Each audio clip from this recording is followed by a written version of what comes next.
एकात्म मानव दर्शन की नींव रखने भारत का संविधान किसने लिखा और किसने बनाया, इस विषय पर ग्वालियर में सोमवार को एक नई बहस और विचार सामने आया। पंडित दीनदयाल उपाध्याय ने संविधान लिखते समय एक नई परिभाषा और विचार दिए थे, जिसे अब संशोधन के माध्यम से जोड़ा जा सकता है, क्योंकि भारत का संविधान एक लचीला संविधान है। एकात्म मानव दर्शन हीरक जयंती समारोह में मुख्य वक्ता डॉक्टर महेश चंद्र शर्मा ने कहा कि संविधान जब लिखा गया था उसे समय भारत स्वतंत्र नहीं हुआ था और इसकी रूपरेखा अंग्रेज लॉर्ड बावेल ने रखी थी।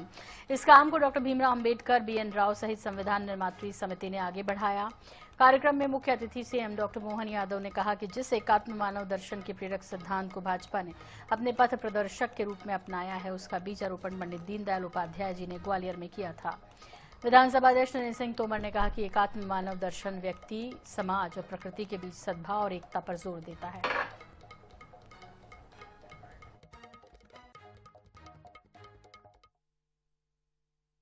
संपूर्ण देश और विश्व के लिए एकात्म मानव दर्शन आज एक प्रासंगिक विचार है।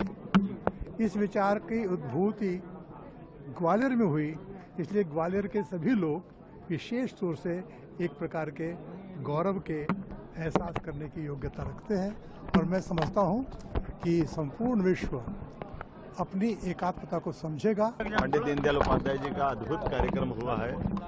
यहाँ विश्व की सबसे बड़ी पार्टी के जिस व्यक्तित्व ने इस दर्शन को प्रतिपादित किया, उनके द्वारा सबसे पहले ग्वालियर की धरती पर इस विचार को व्यक्त किया गया था। उसी की स्मृति में 60 वर्ष पूरे होने पर ये कार्यक्रम किया गया है। मेरी अपनी ओर से समूची आयोजन समिति को बधाई। दुनिया में जितने विचार हैं उन सब विचारों में एकमात्र समाधान है एकात्म मानव दर्शन।